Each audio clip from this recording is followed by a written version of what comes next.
Hello, good evening. তোমরা সবাই কেমন আছো? আশা করছি খুব ভালো আছো।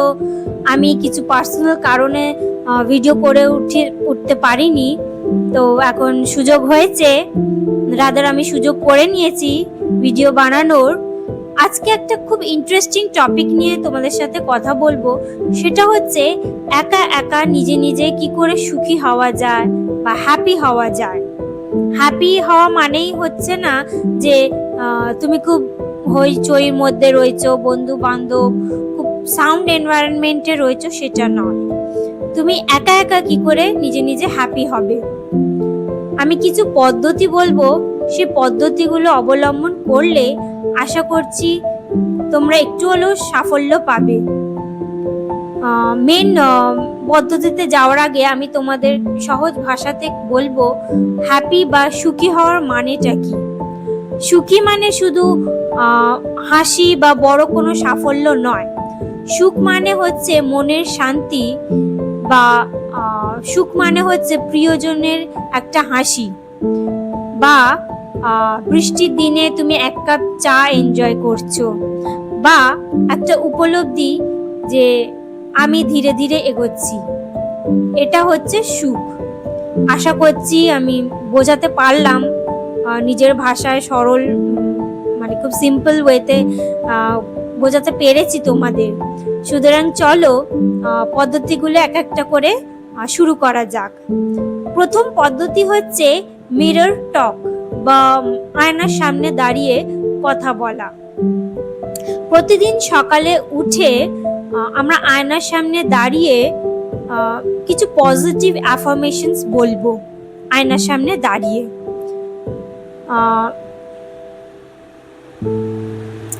তো তোমরা ওই সেন্টেন্সটা নোট করতে পারো যে কি বলবে আয়নার সামনে। সেটা হচ্ছে, দাঁড়াও, আমি নিজেকে ভালোবাসি, আমি যথেষ্ট, আমি শান্তি ও সম্মানের যোগ্য। I love myself, I am enough, I am worthy of peace and respect. তোমরা এটা ইংলিশ বা বেঙ্গলি যেটা তোমরা কমফোর্টেবল সেটা বলতে পারো। মাতৃভাষা হলে খুব ভালো হয়, কারণ নিজেদের ভাষার সাথে আমরা মানে ইমোশনালি কানেক্ট করতে পারি। সুতরাং নিজেদের ভাষাতে বললে খুব ভালো হবে। এইটা করবে 2 থেকে 5 মিনিট আয়নার সামনে দাঁড়িয়ে, ফর মিনিমাম 21 ডেজ। 21 দিন করতেই হবে। কেন 21 দিন? কারণ আমাদের কোনো বিহেভিয়ার হ্যাবিট ফরমেশন হতে 21 দিন সময় লাগে। 21 দিন পর ওটা অটোমেটিক্যালি আমরা করে নিই। তখন মনে হয় না ওটা একটা কাজ, ওটা একটা মানে আমাদের করতে হবে, মানে একটা সময়ের ব্যাপার, ওরম মনে হবে না। ওটা করতে হবে, করে নি। জাস্ট তোমরা এটা রাতেও করতে পারো, রাতে করলে খুব ভালো কাজ দেবে। সকালে এবং রাতে যদি তোমরা অল্প সময় হলেও জন্য করো, 2 থেকে 3 মিনিট করলে, ঘুমোতে যাওয়ার আগে এবং ঘুম থেকে ওঠার পর করলে খুব ভালো কাজ দেয়। তো ফার্স্ট পয়েন্টটা আশা করি বোঝাতে পারলাম তোমাদের। এবার হচ্ছে নেক্সট টপিক, সেটা হচ্ছে খুব ইন্টারেস্টিং। সেটা হচ্ছে সোলো ডেট বা উইকলি সোলো ডেট। সেটা হচ্ছে সপ্তাহে অন্তত একদিন নিজেকে সময় দেওয়া বা নিজের জন্য সময় রাখা। তুমি নিজের জন্য কিছু রান্না করলে, তুমি পার্কে ঘুরতে গেলে, ক্যাফেতে গেলে, নিজের কোনো ফেভারিট ডিশ তুমি এনজয় করলে, বা হতে পারে তুমি পার্কে কোনো লেকের ধারে গেলে, বা মুভি নাইট প্ল্যান করতে পারো যেখানে তোমার ফেভারিট স্ন্যাক্স থাকবে।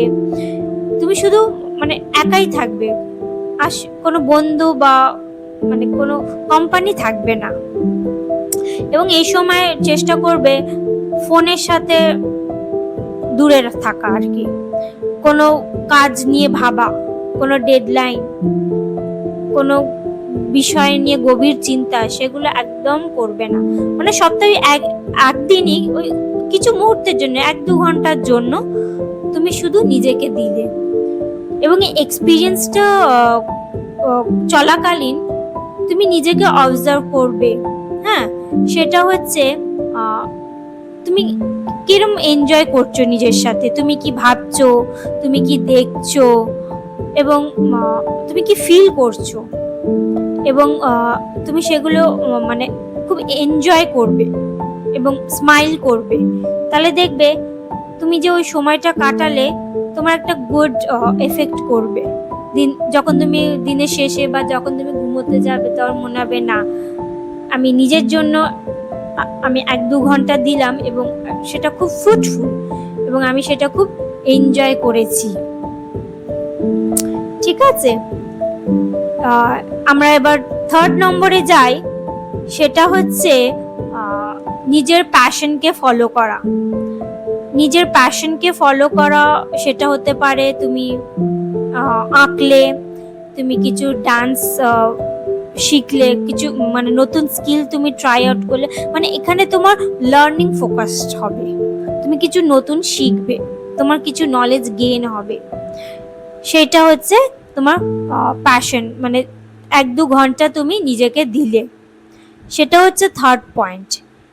এবং তুমি যে এক্সপিরিয়েন্স করলে সেটা তুমি মানে শেখার আগে এবং শেখার পরের মুহূর্তগুলো একটু নোট ডাউন করবে, মানে মানে একটু খেয়াল রাখা যে আগে আমি করিনি। সাপোজ আমি খুব পিয়ানো বাজানো আমার শখ, কিন্তু সামহাও ওটাও আমি শিখে উঠতে পারিনি, কিন্তু আমি নিজেকে টাইম দেব, খুব বেশি না, 1-2 ঘন্টা আমি শিখবো, আমি পিয়ানোটা শিখবো। তো পিয়ানো শেখার পর আমার কি উপলব্ধি, সেটা আমি নিজেকেই নিজে অবজার্ভ করব এবং সেটাকে দেখবে খুব ভালো লাগবে যে না, আমি নিজে কিছু শিখেছি, নিজের জন্য কিছু করা, এবং ওটাই তোমাকে একটা মনের শান্তি দেবে। 4 নম্বর হলো জার্নাল ইয়োর গ্রোথ। সেটা হচ্ছে রাতে ঘুমোতে যাওয়ার আগে আমরা 1 পেজ লিখবো সারাদিন আমরা কি করলাম, আমরা কি শিখলাম, কোনো অভিজ্ঞতা থেকে আমরা কি মানে ইমোশনাল ভাবে আমরা কিভাবে অফেক্ট হলাম, সেগুলো আমরা লিখবো। বা কোনো এক্সপিরিয়েন্স আমাদের কেমন লাগলো সেটাও তোমরা লিখবে, মানে যেটা মনে হয় লিখলে ভালো, লেখা আমাদের দরকার, সেই সব আমরা ডায়েরিতে ঘুমোতে যাওয়ার আগে লিখব। এই জার্নাল টেকনিকটা হচ্ছে এক্সপ্রেসিভ থেরাপির উপর বেসড।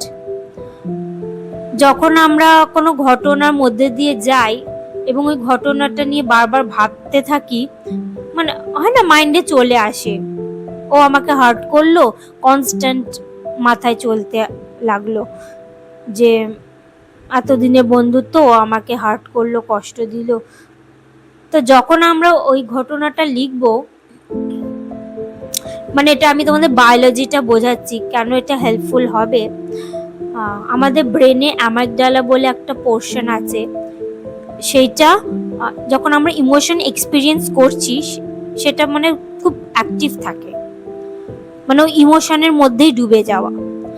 কিন্তু যখন আমরা ডায়েরিতে লিখবো, মানে ইমোশনটা এক্সপ্রেস করব, ঘটনাটা লিখবো, আমাদের কেমন লাগলো না লাগলো, তখন আমাদের ব্রেনের এই ফ্রন্টাল পোর্শনটা অ্যাক্টিভ হয়, মানে আমরা ওই ইমোশনটা থেকে বেরিয়ে এসে আমরা আমাদের থিঙ্কিং প্যাটার্ন বা লজিক্যাল থিঙ্কিং এ আমরা ফোকাস করতে পারি। সুতরাং এটা ইমোশনকে প্রসেস করতে হেল্প করে আর কি আমাদের। আশা করছি তোমাদের আমি বোঝাতে পারছি। এই জার্নালিং টেকনিকটা ভীষণ হেল্পফুল, মানে মানে খুবই হেল্পফুল, মানে যা কিছু তোমাদের আঘাত করবে বা হ্যাপিও হতে পারে, সেটা ডায়েরিতে লিখবে ঘুমোতে যাওয়ার আগে, ওটা আমাদের প্রসেস হতে হেল্প করে। এবং আমরা যে ইমোশনের মধ্যে দিয়ে যাচ্ছি, ওই ইমোশনটা তো একটা ভেন্ট আউটেরও দরকার, এটা একটা ভেন্ট আউটেরও কাজ করে। এবং পরের দিন দেখবে তুমি ভীষণ রিল্যাক্সড লাগছো, ভীষণ মানে 5 নম্বর এবং শেষ পদ্ধতিটা হচ্ছে কানেকশন চ্যালেঞ্জ। সপ্তাহে আমরা কোনো পুরনো বন্ধুকে ফোন করতে পারি, কোনো রিলেটিভদের সাথে কোনো হাসি মানে মুহূর্ত শেয়ারিং করা, সেগুলো আমরা করব। এটা আমাদের বিলঙ্গিংনেস বাড়াবে, সম্পর্কটা আরও ভালো করবে, একাকিত্বটাও কমাবে। এটা আমরা সপ্তাহে একবার করে কোনো পুরনো বন্ধু বা যাদের সাথে আমাদের ডেলি কথা হয় না সেরকম কাউকে আমরা ফোন করব বা তাদের সাথে আমরা দেখা করে সময় কাটাতে পারি। আশা আমি যে এই পদ্ধতিগুলো বললাম সেগুলোর আমি সাইকোলজিক্যাল বেসিসটাও অ্যাড করে দিলাম যাতে তোমাদের বুঝতে সুবিধে হয় এবং আমরা কেন করব, প্র্যাকটিসগুলো করলে কি কি আমাদের বেনিফিট হবে। যেমন ধরো মিরর টক করলে এটা আমাদের সেলফ ওয়ার্থ বাড়াবে, রিডিউসেস স্ট্রেস হবে and reshapes negative self-views by activating the brain's reward system. Solo date weekly করলে কি কি হবে আমাদের, যেমন ধরো it enhance self-understanding, emotional independence and personal values. Passion hour helps us to encourage full immersion, releases dopamine, promotes emotional healing and reduce anxiety. Journal your growth. এটা করলে আমাদের থিঙ্কিংগুলো অর্গানাইজ হবে, reduces emotional burden and activates prefrontal cortex for clarity. Connection challenge, it boosts social need, reduces loneliness, releases oxytocin and builds resilience. আশা করছি তোমাদের আমি এই শর্টে বোঝাতে পারলাম কী কী বেনিফিট হবে এবং এগুলো থিওরিটিক্যাল বেস কী। আশা করছি তোমাদের এই ছোট ভিডিওটা খুব ভালো লাগলো। Please like, share and subscribe to my channel and please follow করো। তোমাদের যদি কোনো কমেন্ট থাকে, কোনো কিছু জানার ইচ্ছে থাকে আমাকে কমেন্টে জানিও, আমি ওগুলোর ওপর ভিডিও বানানোর চেষ্টা করব। Thank you, see you in the next video, bye by.